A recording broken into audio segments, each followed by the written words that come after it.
Antes de nós partirmos para falar um pouquinho sobre a banda de música, se faz necessário a gente discorrer um pouco sobre o assunto do instrumento musical. O instrumento musical é um nome genérico para todos os dispositivos suscetíveis de produzir sons e que servem como meio de expressão musical. O termo instrumento foi usado na Alemanha nos séculos XVII e XVIII como sinônimo de um instrumento de teclado. No princípio do século XIX, era também usado para designar o piano. Só um pouco mais tarde é que adquiriu o significado que tem hoje. O estudo dos instrumentos musicais constitui o objeto de uma ciência denominada organologia, que os encara do ponto de vista acústico, mecânico e histórico, abordando também a análise teórica das teorias de execução. Vamos abordar de forma bem sucinta um pouquinho sobre essa evolução do instrumento musical. A voz humana parece ter sido o primeiro instrumento musical. Segundo Schaffer, o homem teria sentido necessidade de produzir outros sons para além dos da sua voz, quer utilizando seu corpo, quer através de qualquer instrumento. Para além de ser um aparelho produtor de sons, o instrumento revestiu-se de muitas outras funções ao longo da história. Em tempos remotos, os instrumentos tinham também funções rituais e um poder mágico, sendo símbolo e atributo dos deuses. Era imprescindível em certas cerimônias e aspectos sociais. Noutros períodos da história, deu-se grande importância ao aspecto exterior, à estética da sua decoração, criando assim instrumentos que são verdadeiras obras de arte. No desenvolvimento da música ocidental, podemos considerar três grandes fases, tendo em conta a importância relativa da voz e dos outros instrumentos musicais. Quais seriam essas fases? A primeira fase, ela compreende do século XIII até o século XVI, o período que a música vocal é mais importante que a instrumental. Os instrumentos eram executados tendo como modelo a própria voz humana, limitando-se muitas vezes a dobrá-la. Os seus âmbitos sonoros eram reduzidos por comparação aos instrumentos mais tardios, uma vez que não havia necessidade de produzir notas impossíveis de cantar. A segunda fase, ela compreende do século XVII até a primeira metade do século XVIII, período em que a música instrumental vem a ter a mesma importância que a música vocal. É nesta época que os compositores começam a escrever num estilo próprio para determinado instrumento ou voz, explorando ao máximo as possibilidades de cada um. Mas ainda assim, o instrumento musical se delimitava às alturas, às tessituras da voz humana. E a terceira fase, a partir da metade do século XVIII em diante, período de maior importância da música instrumental.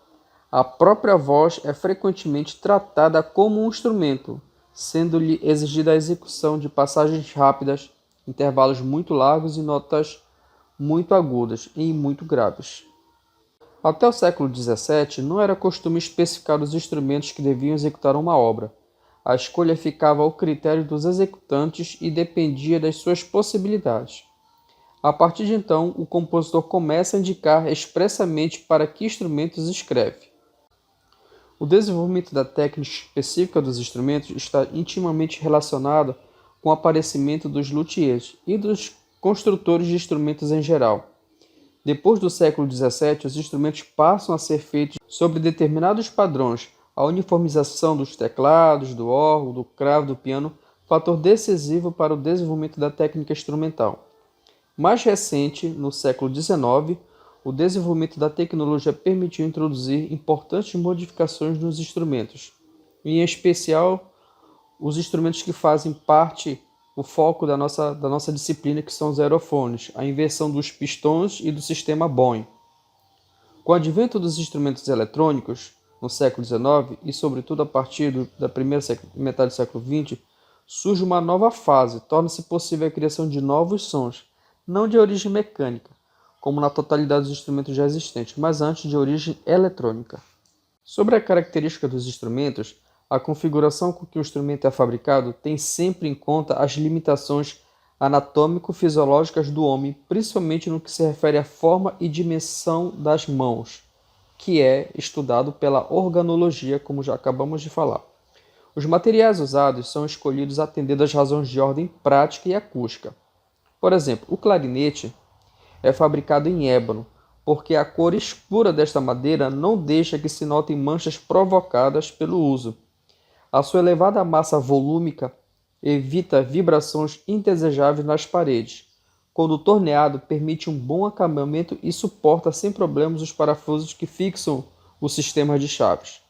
Para a construção de instrumento de arco, a escolha de madeira é extremamente seletiva, reservando-se para um tampo certas variedades de epícias, com fibras paralelas e muito juntas.